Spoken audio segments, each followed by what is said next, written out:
it wasn't always empty. They all had to come down here.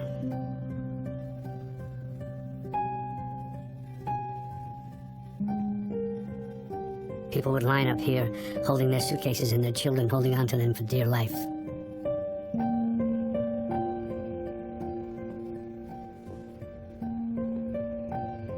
There were young people and old people, families, but lots of them. They were completely alone.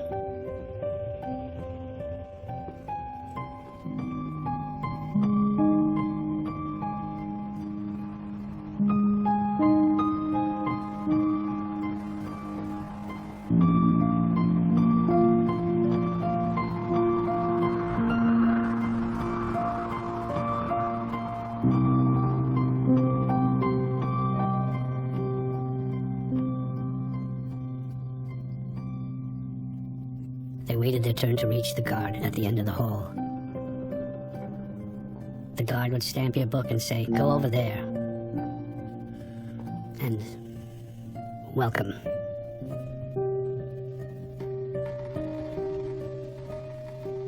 I was one of them. When I got here, I went into a huge room. Doctors asking these quick questions.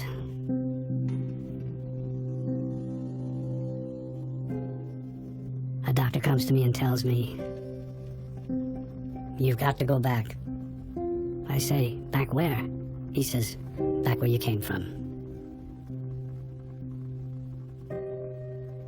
I said, "I've got to go to New York. I come for a new life." He says, "No, you can't. You go to back home." And I fight him. He doesn't listen. He says, "5 minutes," and walks away. I grabbed my suitcase, and I went and hid in the closet behind all these dressing gowns. And when it was dark, I went and hid somewhere else.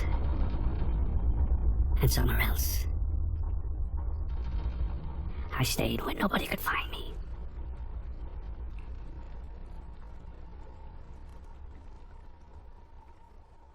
And a week became a month.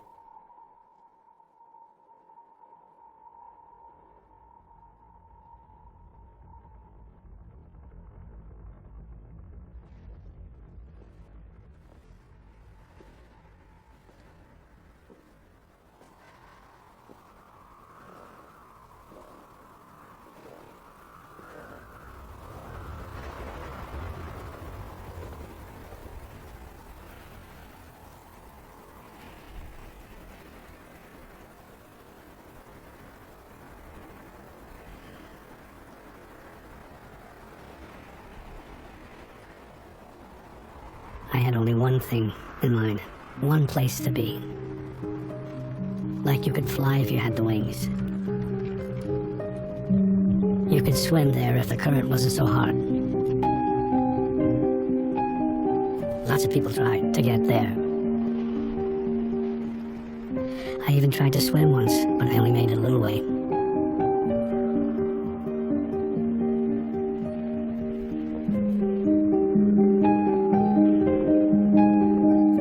One night, I met somebody else. She was hiding too.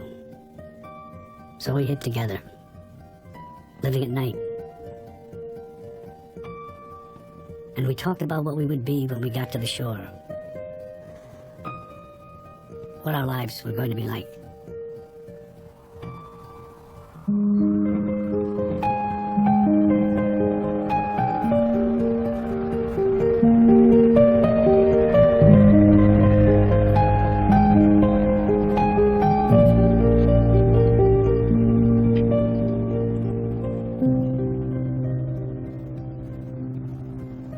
And one day, she didn't wake up.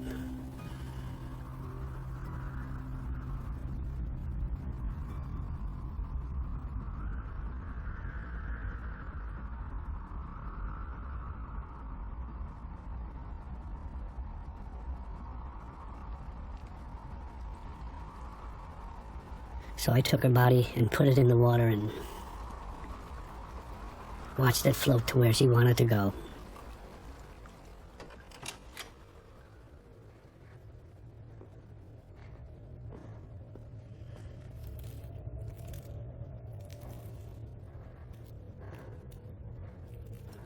and I was alone again.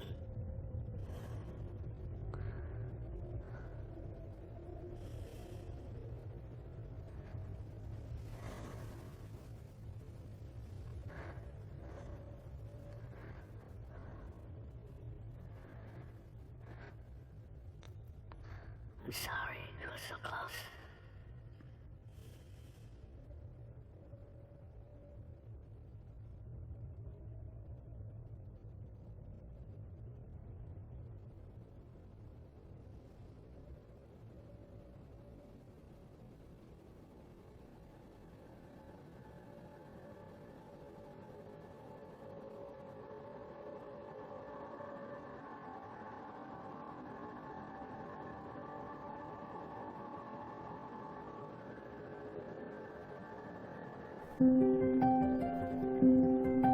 There were all these millions of people who come through here, and I see them all.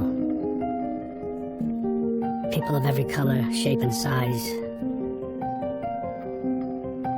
And I think about all those people who did. All of those that made it. Made it to some distant shore where when they come up the beach or over a bridge or onto a road, they start to walk.